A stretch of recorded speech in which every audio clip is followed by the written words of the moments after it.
നമസ്കാരം, ഞാൻ ശുഭശ്രീ പ്രശാന്ത്, ആറ്റുകാൽ ദേവി ഹോസ്പിറ്റലിലെ consultant clinical nutritionist and ഡയറ്റീഷ്യനാണ്.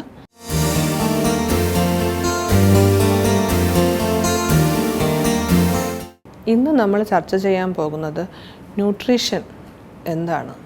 Nutrition എന്ന് പറയുന്നതിനെ അല്ലെങ്കിൽ ന്യൂട്രീഷൻ എന്ന് പറയുമ്പോൾ നിങ്ങളുടെ മനസ്സിൽ ആദ്യം ഓടിയെത്തുന്നത് എന്താണ്? പലർക്കും ന്യൂട്രീഷൻ എന്ന് കേൾക്കുമ്പോൾ നമ്മുടെ മനസ്സിൽ ആദ്യം ഓടിയെത്തുന്ന കാര്യം ഭക്ഷണം കഴിക്കാതിരിക്കാൻ പറയുന്ന ആൾക്കാരാണ് ന്യൂട്രീഷനിസ്റ്റുമാരും ഡയറ്റീഷ്യന്മാരും എന്നുള്ളതാണ്. നിങ്ങൾ അത് കഴിക്കാൻ പാടില്ല, ഇത് കഴിക്കാൻ പാടില്ല എന്ന് പറയുന്ന ഒരു വിഭാഗം ആൾക്കാരായിട്ട് നിങ്ങൾക്ക് തോന്നാം. എന്താണ് ന്യൂട്രീഷൻ്റെ ഇമ്പോർട്ടൻസ്, അല്ലെങ്കിൽ എന്തിനാണ് ഇതിൻ്റെ ഒരു ആവശ്യകത എന്ന് നമുക്ക് നോക്കാം. ന്യൂട്രീഷൻ ഡെഫിഷ്യൻസി എന്ന് പറയുന്ന ഒരു കണ്ടീഷനുണ്ട്. ന്യൂട്രീഷൻ ഡെഫിഷ്യൻസി എന്ന് പറയുമ്പോൾ നമുക്ക് പൊതുവേ അറിയാം പോഷകാഹാരക്കുറവ് എന്ന്. അപ്പോൾ പോഷകാഹാരക്കുറവ് എന്ന് പറയുമ്പോൾ ആദ്യം നമ്മുടെ മനസ്സിൽ വരുന്നത് വെയിറ്റ് കുറവ്. പക്ഷെ പോഷകാഹാരക്കുറവ് എന്ന് പറഞ്ഞാൽ വെയിറ്റ് കുറവ് മാത്രമല്ല, അമിതവണ്ണവും പോഷകാഹാരക്കുറവാണ്. ഇത് കൂടാതെയാണ് സ്പെഷ്യൽ ന്യൂട്രീഷൻ ഡെഫിഷ്യൻസി ഡിസീസ് എന്ന് പറയുന്നത്. അതായത് അപര്യാപ്തമായ പോഷകാഹാരത്തിൻ്റെ കുറവ്, അപര്യാപ്തത രോഗങ്ങൾ. അപ്പോൾ അയൺ ഡെഫിഷ്യൻസി വരുമ്പോൾ അനീമിയ ഉണ്ടാകുന്നു, വിളർച്ചയുണ്ടാകുന്നു. വൈറ്റമിൻ ഡെഫിഷ്യൻസി ഉണ്ടാകുമ്പോൾ അസ്ഥികൾക്ക് പ്രശ്നമുണ്ട്. ഇങ്ങനെയുള്ള സ്പെസിഫിക് ആയിട്ടുള്ള ചില ന്യൂട്രീഷ്യൻസ് അല്ലെങ്കിൽ ആവശ്യമായ പോഷകങ്ങൾ നമുക്ക് ലഭിക്കാതെ വരുമ്പോൾ ഉണ്ടാകുന്ന ഒരു പ്രശ്നത്തിനെയാണ് നമ്മൾ അപര്യാപ്തത രോഗങ്ങളെന്ന് പറയുന്നത്. അപ്പോൾ ഈ മൂന്ന് കാര്യങ്ങളും നമ്മൾ ന്യൂട്രീഷൻ ഡെഫിഷ്യൻസിയുമായിട്ട് ബന്ധപ്പെട്ട് പറയുന്നുണ്ട്. ഇനി ഇത് കൂടാണ്ട് ഇതിപ്പോൾ നമ്മൾ പറഞ്ഞത് വൈറ്റമിനും അയനുമാണ്. അതുകൂടാതെ തന്നെ പ്രോട്ടീൻ ഡെഫിഷ്യൻസി ഉണ്ടാകാറുണ്ട്. അപ്പോൾ അതുകൊണ്ടും നമുക്ക് പ്രശ്നങ്ങൾ ഉണ്ടാകാറുണ്ട്. അപ്പോൾ ആദ്യം നമുക്ക് പോഷകക്കുറവിനെ കുറിച്ച് ചർച്ച ചെയ്യാം. അപ്പോൾ പോഷകക്കുറവ് എന്താണ്? നമുക്ക് അത്യാവശ്യം വേണ്ട പോഷകങ്ങൾ അല്ലെങ്കിൽ പ്രായാനുസൃതമായിട്ട് ഒരു കുഞ്ഞിന് വെയിറ്റ് ഉണ്ടാകാതിരിക്കുക. നമ്മൾ വളരെയധികം കെയർഫുള്ളായിരിക്കേണ്ട ഒരു കാലഘട്ടം എന്ന് പറയുന്നത് ജനിക്കുന്ന സമയം മുതൽ 6 വയസ്സ് വരെയുള്ള കുഞ്ഞുങ്ങളുടെ കാലഘട്ടം. ആ കാലഘട്ടത്തിൽ കുഞ്ഞുങ്ങൾക്ക് പോഷകാഹാരക്കുറവ് സംഭവിക്കുന്നത് അവരുടെ മറ്റ് വളർച്ചയൊക്കെ അത് ബാധിക്കാനായിട്ട് കാരണമാകാം. അതായത് ജനിക്കുമ്പോൾ നമുക്കറിയാം ഒരു birth weight, normal birth weight എന്ന് പറയുന്നത് 2.5-നും 3.5-നും ഇടയിലുള്ള ഒരു ഭാരമാണ്. ആ നോർമലായിട്ടുള്ള ഭാരം നമ്മുടെ കുട്ടികൾക്ക് ഉണ്ടാകാതിരിക്കുക. അതിൽ കുറച്ച് മാത്രം വെയിറ്റ് കുറയുക, അല്ലെങ്കിൽ ജനിക്കേണ്ട സമയത്ത് 2 കിലോയോ 1.5 കിലോയൊക്കെ ഉണ്ടാകാറുള്ളൂ.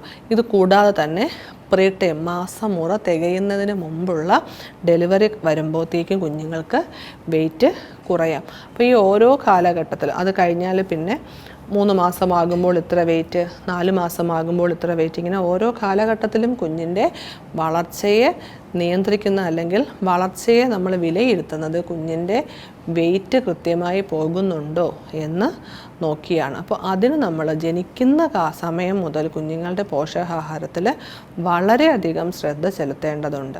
അതിൽ ഒന്നാമത്തെ കാര്യമാണ് ജനിച്ച് 6 മാസം വരെ കുഞ്ഞുങ്ങൾക്ക് അമ്മയുടെ പാല് മാത്രം കൊടുക്കുക എന്നുള്ളത്. അമ്മയുടെ പാലല്ലാണ്ട് മറ്റൊന്നും തന്നെ കൊടുക്കാതിരിക്കുക എന്നുള്ളത്. അമ്മയുടെ പാലിൽ നിന്നും ലഭിക്കുന്ന എല്ലാ പോഷകങ്ങളും കുഞ്ഞിന് വളരെയധികം ആവശ്യമാണ്. അപ്പോൾ ആദ്യത്തെ 6 മാസം അമ്മയുടെ പാല് മാത്രം കൊടുക്കുക, അത് കുഞ്ഞുങ്ങൾക്ക് വളരെയധികം അനിവാര്യമായ ഒരു ഘടകമാണ്. 6 മാസം കഴിഞ്ഞ് 6 മാസം മുതൽ 3 വയസ്സ് വരെയെങ്കിലും അമ്മയുടെ പാലും മറ്റു ഭക്ഷ്യവസ്തുക്കളും കൊടുക്കണം. അപ്പോൾ ഓരോ കാലഘട്ടത്തിലനുസരിച്ച് അവയുടെ ക്വാണ്ടിറ്റിക്കും ക്വാളിറ്റിക്കും വ്യത്യാസം വരുത്തണം.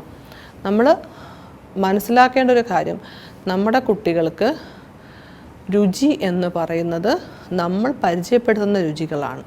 ഇപ്പോൾ നിങ്ങൾ കുഞ്ഞിന് ആദ്യത്തെ 6 മാസമാകുമ്പോൾ കൊടുക്കുന്ന ആദ്യത്തെ കുറുക്കിൽ ഉപയോഗിക്കുന്ന മധുരത്തിൻ്റെ അളവാണ് നമ്മൾ ആ കുഞ്ഞിനെ പരിചയപ്പെടുത്തുന്ന മധുരത്തിൻ്റെ അളവെന്ന് പറയുന്നത്. നമ്മൾ മധുരം ചേർക്കാതെ ഉണ്ടാക്കിയാലും കുഞ്ഞിന് ചിലപ്പോൾ അത് ഇഷ്ടപ്പെടാം.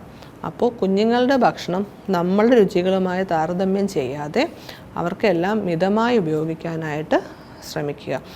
ആദ്യത്തെ 6 മാസം കഴിഞ്ഞ് കുഞ്ഞുങ്ങൾക്ക് 1 വയസ്സാകുന്നതനുസരിച്ച് അവർക്ക് നിങ്ങൾ നോൺ വെജ് ഉപയോഗിക്കുന്നവരാണെങ്കിൽ മുട്ടയും മത്സ്യവുമെല്ലാം കുഞ്ഞുങ്ങൾക്ക് കൊടുത്ത് തുടങ്ങാം. അത് ഉപയോഗിക്കാത്തവരാണ് എന്നുണ്ടെങ്കിൽ അതനുസരിച്ച് മറ്റ് അതായത് നമ്മുടെ പച്ചക്കറികളിൽ നിന്ന് ലഭിക്കുന്ന മറ്റ് പ്രോട്ടീൻ അടങ്ങിയ ഭക്ഷ്യവസ്തുക്കൾ കൊടുത്ത് തുടങ്ങാം. ഓരോ കാലഘട്ടത്തിലും അനുസരിച്ച് അവർക്ക് കൊടുക്കേണ്ട പോഷകങ്ങൾ വ്യത്യസ്തപ്പെട്ടിരിക്കും. ആ ഓരോ കാലഘട്ടത്തിലും ആവശ്യമായ പോഷകങ്ങൾ നൽകി അവരുടെ വെയിറ്റ് നിയന്ത്രിച്ച് കൊണ്ടുപോകാനായിട്ട് ശ്രദ്ധിക്കുക. അതോടൊപ്പം തന്നെ കുട്ടികളുടെ നീളവും അതോടനുസരിച്ച് പ്രായാനുസൃതമായി വർദ്ധിക്കുന്നുണ്ടോ എന്നും നമ്മൾ കൃത്യമായി നോക്കി പോകണം. അപ്പോൾ നമുക്ക് ഈ പ്രായത്തിന് അല്ലെങ്കിൽ ഈ സമയത്തുണ്ടാകുന്ന കുഞ്ഞുങ്ങൾക്കുണ്ടാകുന്ന പോഷകാഹാരക്കുറവ് പരിഹരിക്കാനായിട്ട് അത്യാവശ്യം വേണ്ട പോഷകങ്ങൾ അടങ്ങിയ ഭക്ഷ്യവസ്തുക്കൾ നമ്മൾ കൊടുത്തു കൊണ്ടുപോകുമ്പോൾ നമുക്ക് സാധിക്കും. അവരുടെ ഭക്ഷണത്തിൽ എല്ലാവിധ ഭക്ഷ്യവസ്തുക്കളും ഇൻക്ലൂഡ് ചെയ്യാനായിട്ട് ശ്രമിക്കുക. അതായത് പയറുപരിപ്പ് വർഗ്ഗങ്ങൾ, മുഴുധാന്യങ്ങൾ, പച്ചക്കറികൾ, പഴവർഗ്ഗങ്ങൾ ഇവയെല്ലാം കുട്ടികളുടെ ഭക്ഷണത്തിൽ ഇൻക്ലൂഡ് ചെയ്യണം. കുറേശ്ശെ ഉൾപ്പെടുത്തി കൊണ്ടുപോവുക. അവരെ ഓവർ ഫീഡ് ചെയ്യിപ്പിക്കാതെ നോർമലി ഫീഡ് ചെയ്ത് കൊണ്ടുപോയാൽ പോഷകാഹാരക്കുറവ് എന്ന് പറയുന്ന ഒരു കണ്ടീഷനിൽ നിന്നും നമ്മുടെ കുട്ടികളെ നമുക്ക് നിയന്ത്രിച്ച് കൊണ്ടുപോകാനായിട്ട് സാധിക്കും.